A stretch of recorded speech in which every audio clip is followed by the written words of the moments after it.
Hello everyone, Chris Fisher here, Race Director of the Freedom Challenge. I'm just going to make a brief overview of the tracking system and how it works to answer a few frequently asked questions that we receive. I'm currently looking at the desktop view, but all the concepts are the same on the mobile version. Okay, so if we look at all the riders across the screen, the ones in the red bubbles are doing Race Across South Africa, the ones in the green bubbles are doing Race to Rhodes.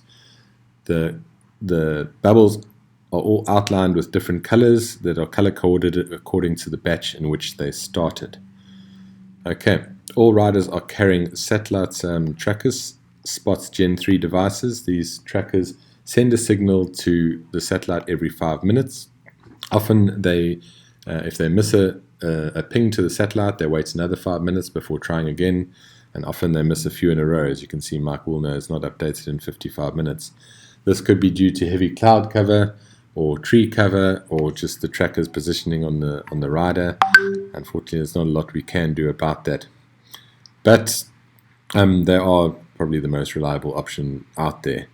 So here we can look at this. We can see these riders when last their trackers transmitted.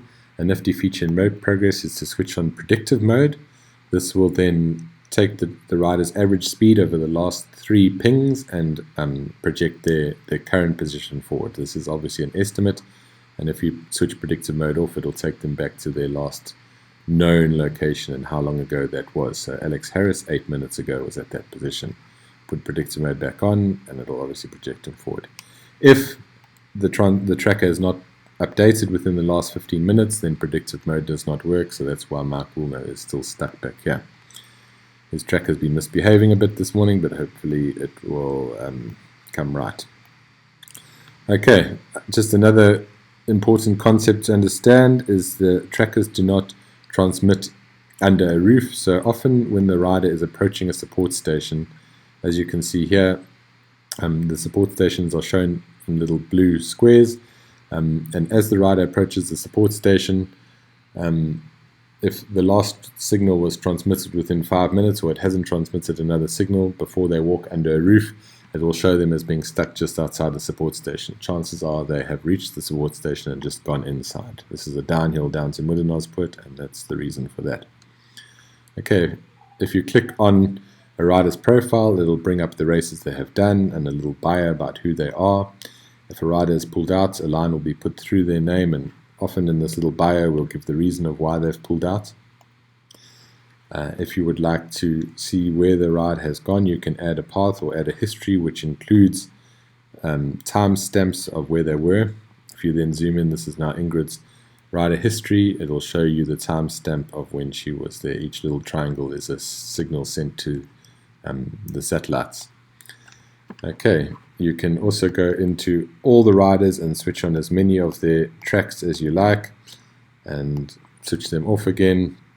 You can do that on mass using these top buttons. Okay. So as you zoom in and zoom out of the screen, you can see the route profile changes according to the portion of the route that you have above. If there are riders on that portion, they will show up on this route profile below as little dots, and you can hover over them to see which rider is which and where they are on the route. You can also change the backing layers between satellite view, street view, topographic view, and here you've also got the option of looking at the wind base layer through the Windy app. And you can also go into quite a lot more of the stats sort of behind the riders and how they're progressing through the course. I mean, there's all sorts of information you can find: moving time, stoppage time, average speed, all this data that is available if you want to get into it. Just a word of warning that it can be a bit time consuming. You can also see the time splits in and out of the support stations, and then also the predictive times of when they might be arriving in the next one. Okay, I think that's pretty much everything for now. That's the basics, but obviously there's a lot of information that can be taken from this map progress system, and happy dot watching.